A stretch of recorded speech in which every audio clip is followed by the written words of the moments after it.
Acuña Jr., who walked away with the hardware. But you know what? You said there were some other names in that? Yes, sir. Maybe not to qualify with his talent, though. Yeah, no. That's just being fair. Well, and absolutely. No disrespect to the other names. And remember when but disrespect. Remember we saw him in 2019 at the Home Run Derby when he and Vlad put on the show, and he just had that easy groove to right field. Oppo, I mean, you don't see many guys go Oppo in home run derbies.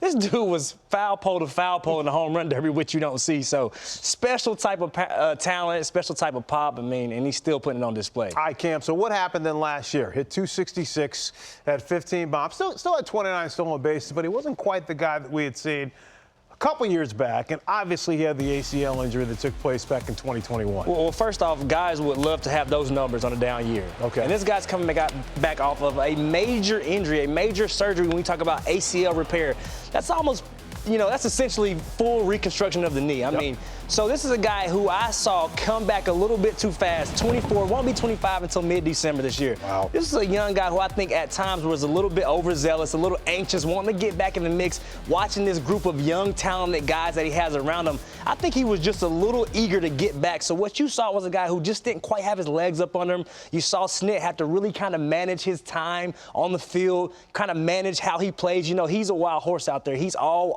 open. He's going to leave it out on the field each day. So I think now, with him having the opportunity to have an off-season, getting healthy, getting strong, you see him right there. His legs are up under him in that home run derby. To hit that many homers in a home run derby, you have to have your legs up under you. It's good to see. I see him being right back to the guy that we saw a few years ago, dominant, possible NL MVP race type of player, and he's fun to watch. My favorite guy in the game to watch when he's healthy.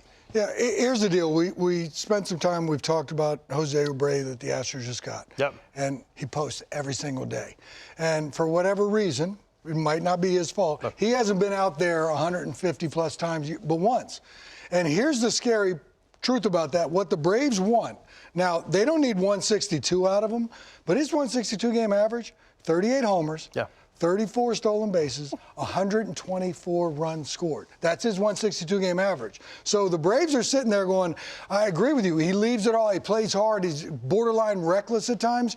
How do we curve that a little bit? Yeah. Like Bryce Harper. Yes, to get him out there on the field 150-plus times. Because if he gets out there on the field 150-plus times, we're looking at the Braves as the possible NL-type favorite to advance on deep into postseason. So that's kind of the predicament that they're in. Because I love the way he plays hard. Yep. He busted, he'll run into a wall. He does those things. But how do we harness that to get him on the field 150-plus times? Yeah, you see Mike Trout. Mike Trout also is a guy who's done it. I mean, a guy that came in, we know he can get 40, 50 bags a year. He's calmed down. He's backed off a little bit because he understands that being available is more important than those numbers per se, trying to, add on the stolen bases and things like that. So how can you stay on the field is going to be key for him. Like you said, how do you harness it without taking away who he truly is? Let me ask you this, Cam. Do you think there's a part of him that still just plucks him a little bit? They won the World Series without him. Oh, 100%, 100%. But even when you look at that, they won it without him, but I always look at it like this. They wouldn't have been there without him. Correct. He did a lot during that season to help put them and propel them into position to where they were that year as well, because they made a little run at the end, and you have to know that he was a big part of that run before he got injured. But do you think it drives him? Oh, 100%. 100%. He wants to be a driving force. And when we look at him this year, you can't tell me he's not going, man, if I was in that lineup healthy, what could we have been? What could we have done? They missed some offensive production with him being a little bit banged up going down the stretch run. So I'm sure he's very much motivated. You see it right here. He's not doing things like this if he's not motivated and trying to get back on the field and being that special type of player that he really is. Right, because he's in a position to say, winter ball? No. I'm good. He is in a position to do that. And he says, no, I want to get there because I want to get right again, and this helps him get right. So what the game misses when he's not on the field is one of the most unbelievable talents we've seen in a long time. It's really true, because those 162-game average numbers, that's 38 bombs and 34 bags. I mean, he could be a realistic 40-40 guy without pushing the envelope too much because he's got that much talent. And one of the things I think works well in the Braves' favor, and I love the Braves coaching staff because in effect you have 4 managers. You got Walt Weiss, you got Eric Young, you've got obviously Brian Snitker, and also Ronnie Washington. And so Acuña said some things when Freddie Freeman was gone, and there was a little bit of friction there based on that old school, new school. There's enough managerial talent in that locker room where they, like you said, they can harness the energy and the love that he plays with, but then also make it fit for the Braves. I can't wait to see what he does this year. Well, I think now, too, Freddie Freeman's not there anymore. That's right.